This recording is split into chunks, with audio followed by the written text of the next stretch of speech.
Well, hi. Welcome back to another episode of One on One with Tim. I am Tim, and how's your week been? Good, I hope.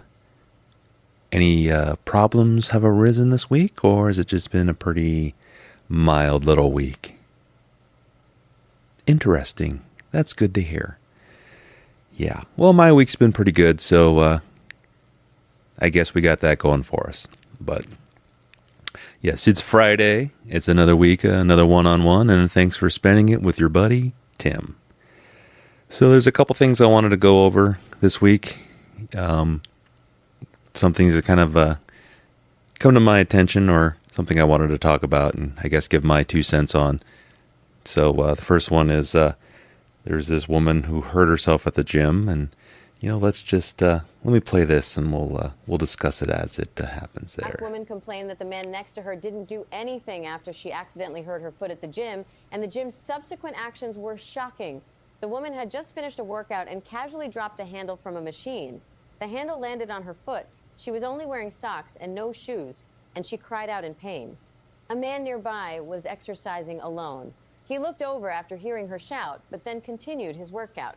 The woman became upset and said the man showed no concern. She argued that he should have come over to check if she was hurt and show basic care. She later filed a complaint with the gym about his behavior. The man... So basically, this woman's working out without any shoes on, finishes her set, and she's on one of those cable machines.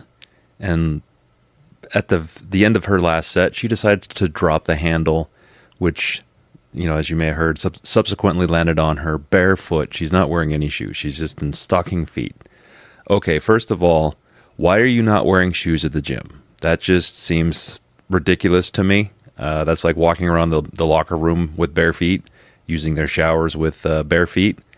Most gyms are pretty diligent on keeping their gym, in a clean environment, spick span, whatever, mopping floors or what have you. But I don't know. I see this all the time. It makes me wonder why women mostly. I mean, I've seen guys working out without their shoes on and doing heavy squats with no shoes on. That just seems foolish to me. But so again, to get back to this woman drops the bar on her foot and it lands on her foot and hurts her foot. Okay. Gym etiquette and respect for the gym equipment. Why the hell are you dropping the equipment when you're done with it? Yeah, sure, it's on a cable. I get that. And I see this all the time at the gym I go to. Show a little respect. I mean, if you go to the gym and there's a lot of equipment with, the temporary out order, or, we're working to get this fixed, that's kind of on your fault for being a fucking moron for just not taking care and consideration with the gym's equipment.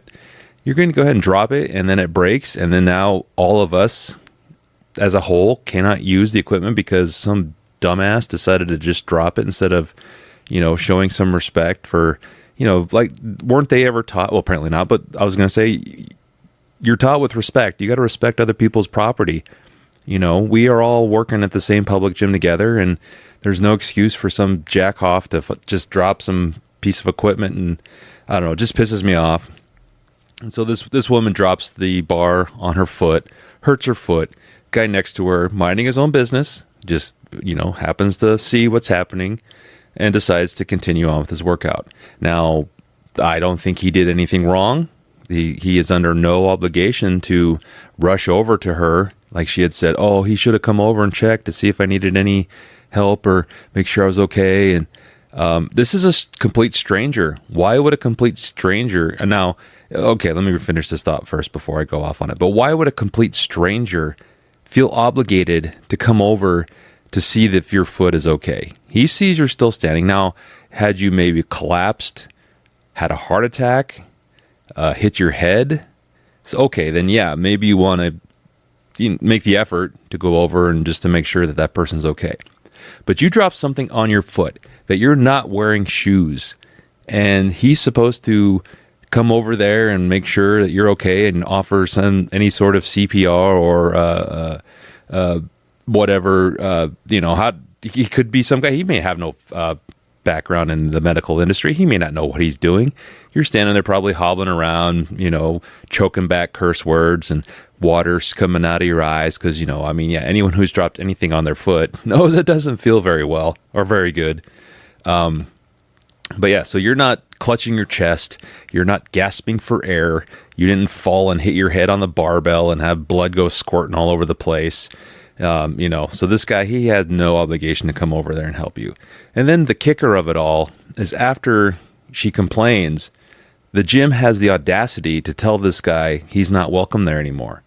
He basically gets kicked out for minding his own business, which, and then it goes on to say that he has the intention he's going to sue, which rightfully so, good for him. Fuck that gym. If I'm working out and I see someone do something stupid like that in bare feet and drop something on their foot, I'm gonna laugh. I'm gonna be completely honest with you. That's just the type of person I am. I'm gonna laugh my ass off.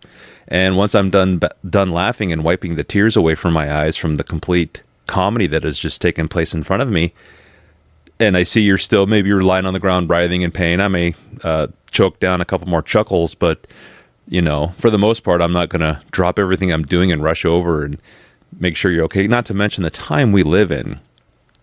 I've seen and read and heard other accounts where someone was trying to be a good citizen, sees a woman in distress. The one that jumps out in my mind, I don't have it in front of me because, I'm not prepared. Come on, I don't keep notes here, people. I'm just going off flying off the seat of my pants here. So anyway, there's this guy. He's at a gas station somewhere in the Midwest. I forget. Sees a woman getting beat up by her boyfriend. They're at a gas pump and they're having a domestic right there at the fuel island, and she's trying to get away. Well, he decides to be the good Samaritan to go over and help him. Well, it turns out the boyfriend has a gun and shoots the guy dead. Okay, a little extreme. Obviously, the dude, the gun guy, was not fully aware. I don't know, issues, I guess I'm trying to say. I'm not going to say he fully knew what he was doing because, he shot the guy. But so then the good Samaritan, thinking he's going to get his brownie points in for the day and all that stuff, well, he ends up dead. And that's a shame for him. However, we've become such a society now where you can't just go help somebody who needs your help. Now, if you were someone walking down the middle of the road, dodging traffic or whatever, needed help, sure, that's another thing. But getting involved in two other people's businesses, as far as domestics or yelling matches or whatever. Now, if it's a attempted kidnapping or something, yeah, maybe.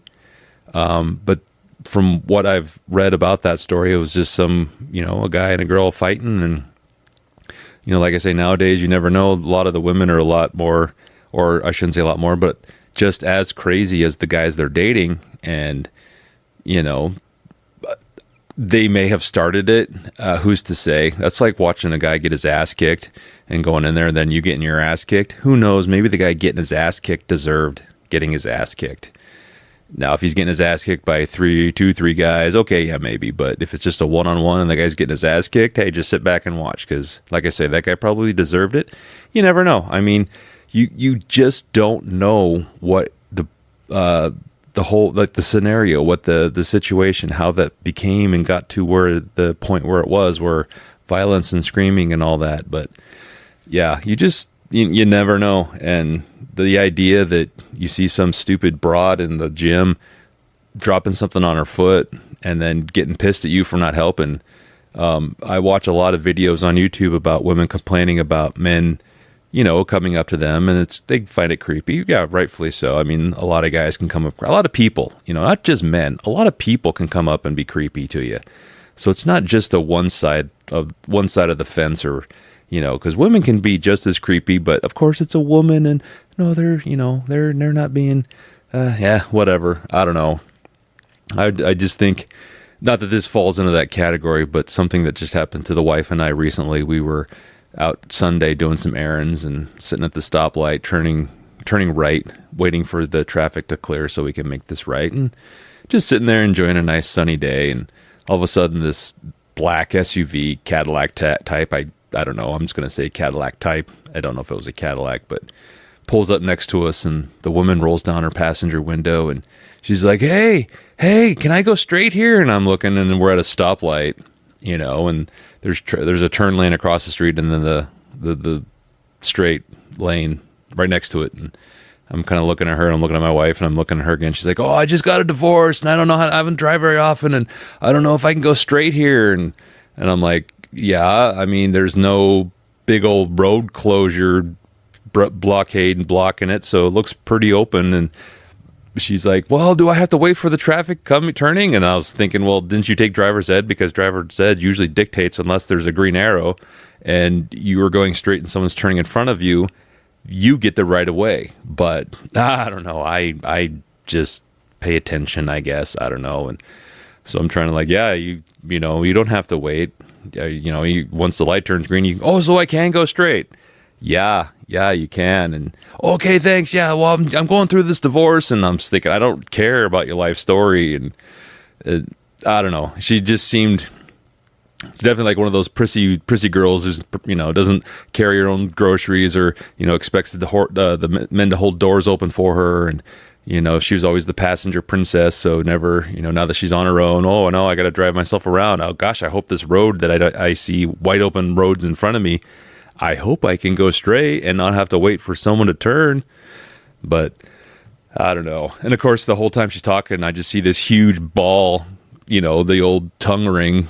Like every time she opens her mouth to speak, I see this big silvery ball cascading a bling, like the sun's glistening on it and it's blinding me. And I was joking with the wife and I was thinking, man, you think with a tongue stud that big, she'd be going through a divorce, but she must be an incredible bitch to have that happen. Because man, that thing is the dick tickler from hell. That thing is huge. I've never seen a ball that big. It was almost the size of her whole mouth, probably. But yeah, so you get interactions like that again. Not that this has anything to do with that, but it was, you know, had it been where, you know, I don't know what the hell she could have been. Oh, well, since I can, hey, what are you doing? You know, you never know. Like, oh yeah, you're gonna try to hit on me or whatever. But it just kind of was entertaining where, you know, we laughed about it as we're going to where we're going, just going, how dumb do you have to be to not really understand common traffic patterns and turn lanes and the lights? I mean, the light tells you what to do.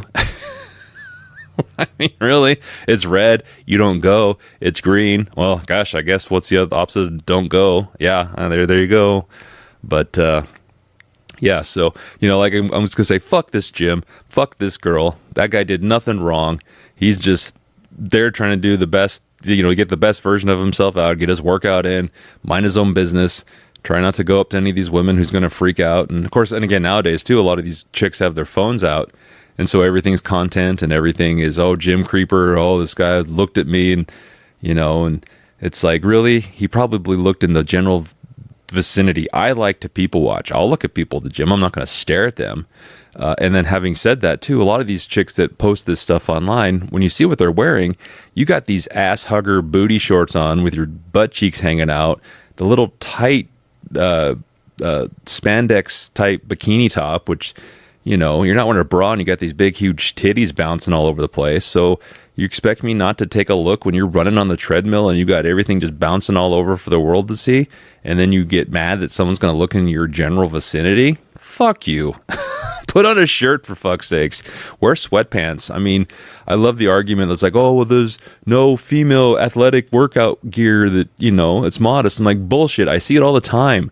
You don't have to wear tight leggings. You don't have to wear booty shorts. You don't have to wear tight little tank top type tops. You don't see dudes running around in Speedos and a little, you know, you see wife beaters, but still it's not like nothing. Well, I was going to say nothing comes out of them, but yeah, some of those guys, you know, they got almost as big as boob as some of these other girls, but you know, hey, more power to them. They're in there trying to get their best workout on. But yeah, no, there is clothing that can be worn that's not going to have all your shit jiggling and bouncing all over the place. And I'll admit it. Hey, if you're going to wear that stuff with that stuff jiggling and bouncing, I want to take a look. I'll, you know, like they say in that Seinfeld episode, it's like the sun. Cleavage is like the sun. You get a quick glance and then you look away. You don't want to be staring.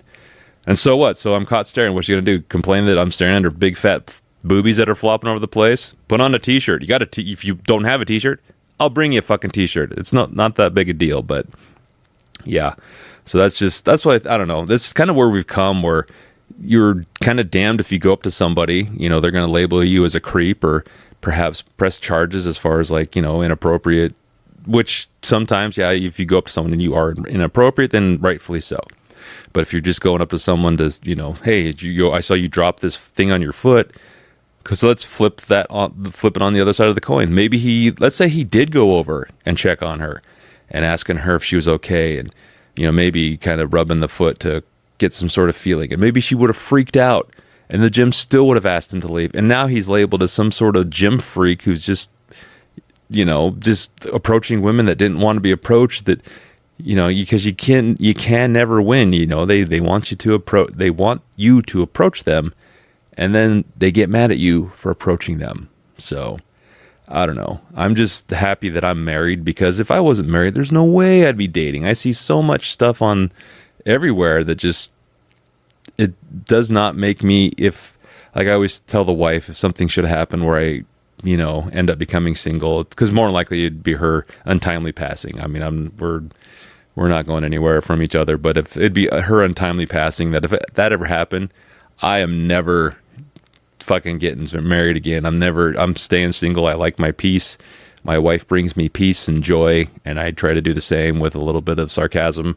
But yeah, if I ever found myself in a situation where I'd have to be on the dating market again, no, that's not going to happen, because no, I don't have the patience for it. And yeah, so, but that's my little, that's my spiel on there. So I don't know. What'd you think? Have you guys ever seen this story? I'm sure if you Google it, it's the man getting kicked out of the gym for not helping an injured woman. It's ridiculous. It's bonkers that what we've become as a society, where, you're getting, this guy's getting harassed by the cops for minding his own business, and this chick's working out in stocking feet. So I'm just hoping that her foot got broke, a bone or two, may not horribly broken or horribly injured, but something that kind of remind her, hey, keep your shoes on. Nobody wants to see that shit, but I don't know. So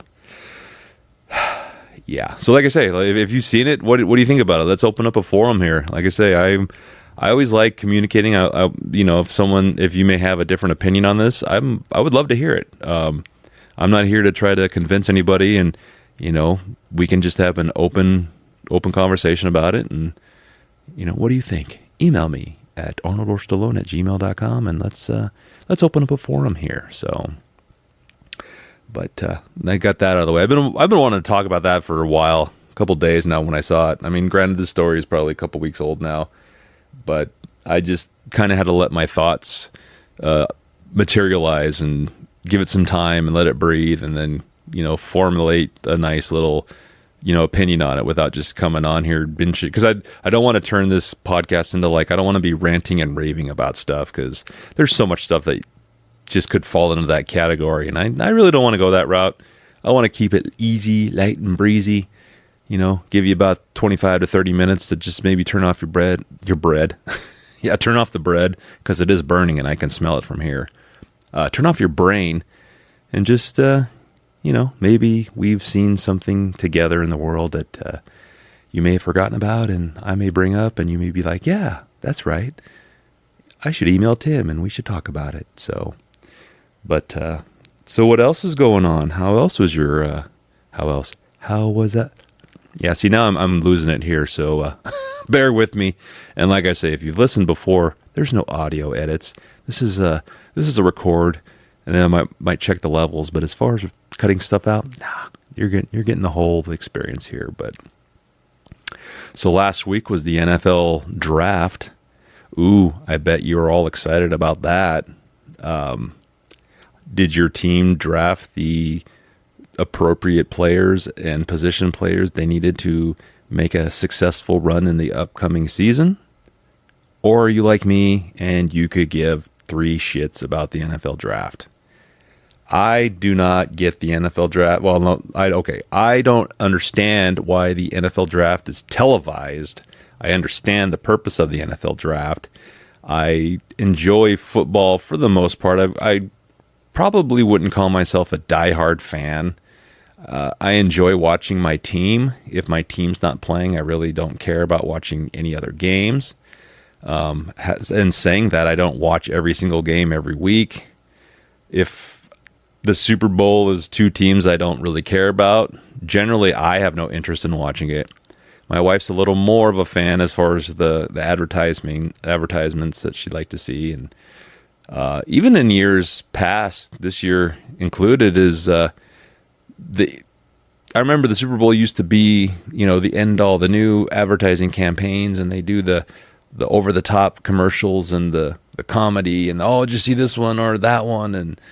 But now it's just kind of like, yeah, whatever, where they try to go overboard, but you can only go so far, and we've seen so much that it's kind of hard to recreate that, original sense of, ooh, that was a good advertisement,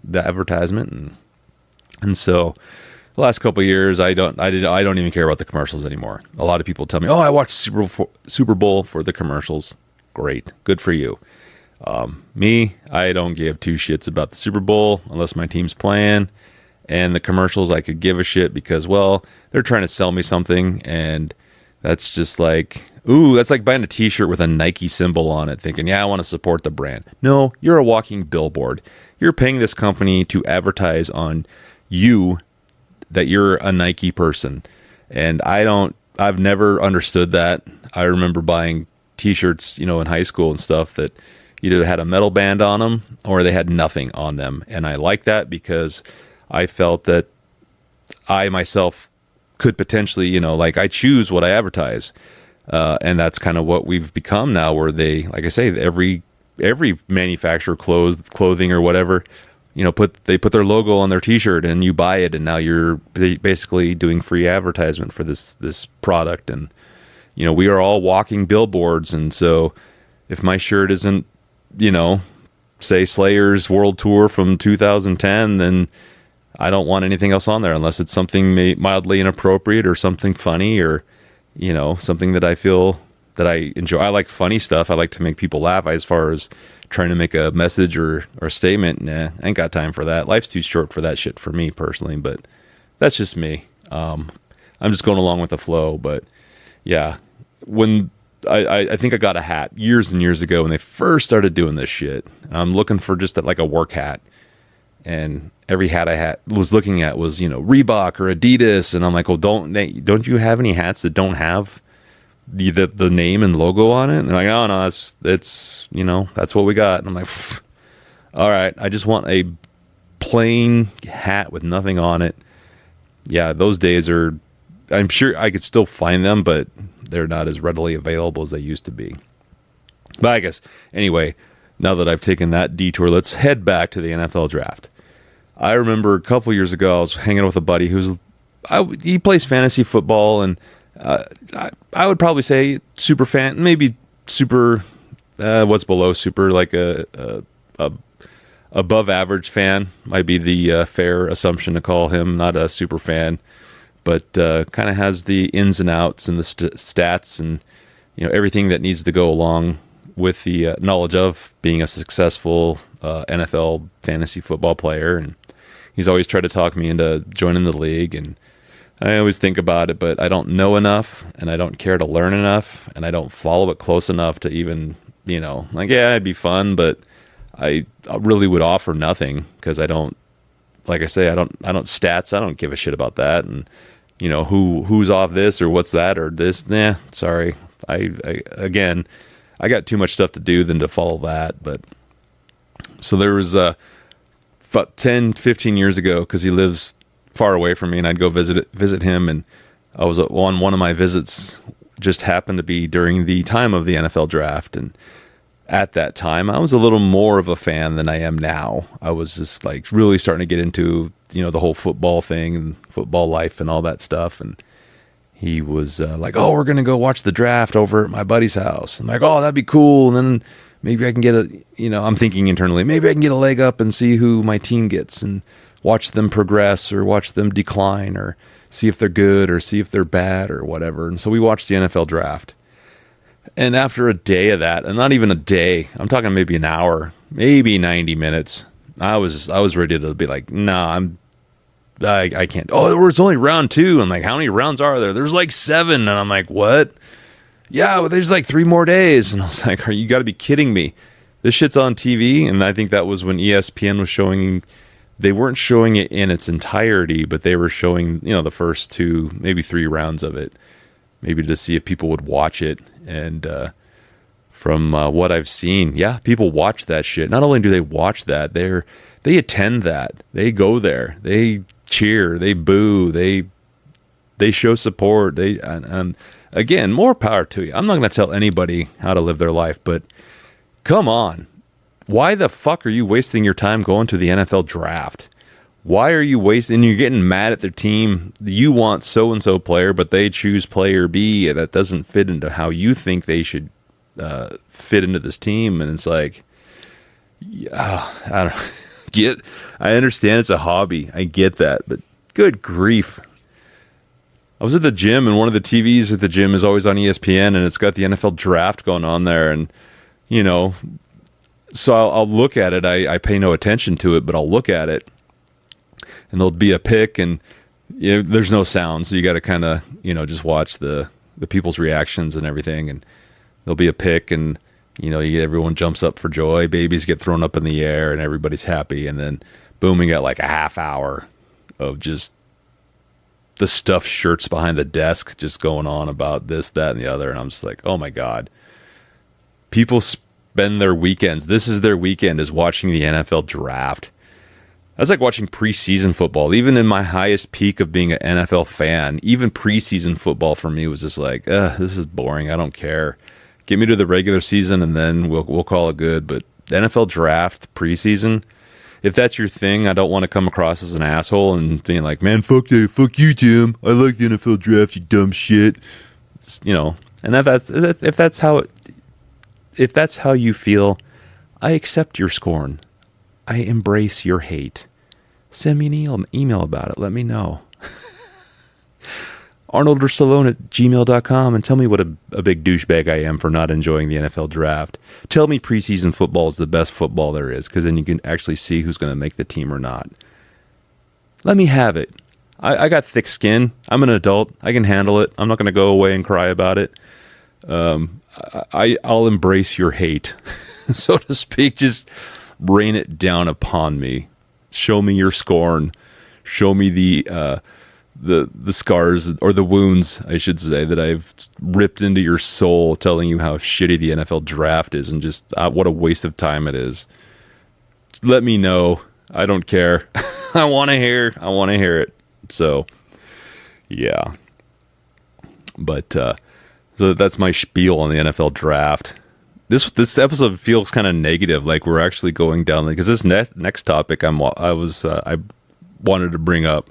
When I originally wanted to talk about it, I kind of thought I would maybe be a little positive about it, but I kind of feel now. So basically, without further ado, I'm just going to get right into the last thing I want to talk about is the Hulk Hogan documentary on Netflix. If you have Netflix, and like I grew up watching wrestling in the 80s. I remember seeing the VHS tapes at the video store. Just was kind of intrigued. I can honestly say I was never a Hulk Hogan fan ever. I didn't like him. His wrestling was very formulaic. If you see one Hulk Hogan match, you've seen them all. And I'll give the guy credit. He made a long career of doing the same thing over and over again, and people just did not see past the repetition of his ability to just give you the same match over and over again. But even, like I said, I probably got into it when I was maybe 11 or 12, maybe 13. I think I was still preteen, and just hated Hogan. I understand his importance in the echelon of where it is, where professional wrestling has become today, or has come today. I got out of it probably in the early 90s, and I had a roommate that was a huge fan, and so I kind of got back into it for the whole, like, 96, 97. Then in maybe 98, I was just like, ugh, God, okay, this is just, I'm out of it. So, I did get to see a lot of the stuff everybody is very reminiscent about. I saw the stuff before the stuff everybody thought was great. So anyway, I watched the Hulk Hogan documentary. Watched episode 1. It's a 4-part mini docuseries or whatever the hell they call it. So I watched the first episode when I wanted to talk about it, and then I ended up watching the second one last night to kind of give you a little more. I want. Okay, so I watched the first episode. I had somewhere I was going to go with that, but I want to get this out of the way first before I give you the whole thing. Okay, so the Hulk Hogan documentary. Fuck that guy. That's all I got to say. I've never liked Hulk Hogan, and the first thing that he says, of course, it starts out with his passing and they're at his funeral and everybody's showing up and oh, Hulk's dead and all this. Okay, yeah, I get it. We're all going to be there, and so this disclaimer had come up that this was Hulk Hogan's last interview before his death, and so I was like, yeah, okay. Well, then he sits down. The very first thing he says is, "Yeah, I was the greatest wrestler of all time. Nobody was better than me." And after hearing that, I'm like, oh, okay, so this is where this is going to go, huh? He's going to fellatio himself this whole time. Because if you know anything about Hulk Hogan, go to Hulk Hogan Lies on YouTube, and you will just see this guy has basically done a revisionist history of everything where he claims to have been everywhere, claims to have done everything. I'm not going to get into it because that's like a whole episode on its own, and a lot of people have done a better job at putting all that together than I could ever do. And so Hulk Hogan Lies, that's, go look it up, because some of the stuff that he says that is true in his life is just, it's outlandish. And so that was the other thing going into this documentary is like, okay, well, what kind of shit is he going to claim that that he's done? One of them that always makes me laugh is he's claimed that he's wrestled over 400 days a year. And coming up with that conclusion, he says, because he used to fly back and forth to Japan so regularly that every time he crossed the international date line, it added another day onto his tally. So he ended up doing like 410. I don't know exactly what he said, but it was over 400 days a year. Yeah. Even the most delusional of delusion people are going to try to pass that along as some sort of fact. Yeah, you're a moron to believe it. You're a moron to say it. And so I like I'm not Mr. Smarty, I know everything, but I do have common sense, and I do understand the basic rules of a calendar and how many days we generally have in the week, the years, the months. So yeah, that math doesn't work for me, brother. And that was the other thing I wanted to do. I wanted to get out my my click counter and click every time he says brother, because that dude's probably said it at least 15 million times in the 90s alone. But so basically, real quick, episode 1 was obviously the beginning, the upbringing. He was a big dumb kid, didn't know anything, fell in love with professional wrestling, got into it. Then episode 2 was the whole 1980s WWF worldwide push, which I kind of feel they glossed over a lot of stuff in that. I mean, that whole series of time would have been a major, gosh, you could make a season or two out of that, of 12 to 15 episodes of the whole rise of the 1980s WWF becoming the international juggernaut that it became, that we all know it as today. But because it is only a 4-part series, it definitely glosses over a lot of stuff. I think because so much time has passed, and I'm not going to say I'm a historian. I did read into it. I was kind of there for the most part as far as the rock and wrestling and all that stuff, where it again became what it is today. I was curious about it, and so I know the story, I know the background, I know this and I know that and I know the other, and so when they try to pass off this other narrative, it's kind of like I got to raise my eyebrows and furrow the brow, as far as going like, well, that's not how I remember it, but okay. I know a lot of fans nowadays are much younger and don't understand the whole philosophy or the history, I guess. There we go. The history of it and what really happened. And so, but I don't know, just listening to him, and they got a lot, obviously, because he, the Hulk Hogan documentary, he does a lot of talking. And so I'm watching this, and I will say he doesn't go on as far as claiming most of the outrageous claims that he has in the past. Like I say, Hulk Hogan Lies. Just if you see that, you'll kind of maybe get a different perspective of who he is as a person. And of course, I haven't gotten there yet. I'm curious how they're going to address that whole racial thing where he, just drops the N-word while someone was secretly filming him. And I mean, I don't know, that whole thing. So after watching episode 2, I was kind of like, oh God, I don't know if I can do 2 more episodes, 2 more hours of this. I don't know if I can do, but I think for you, the listener, and your dedication to listening to me, I will put myself through that torture and pain. And on the next episode of One-on-One with Tim, I will go ahead and give my the last 2 episodes. We'll all talk about that and do a final summation on the whole docuseries. But man, these first 2 episodes, if you don't know the story or may have, because everybody knows Hulk Hogan. I mean, they've addressed that. You really got to go to the farthest reaches of the world and not know or not find someone who knows who Hulk Hogan is.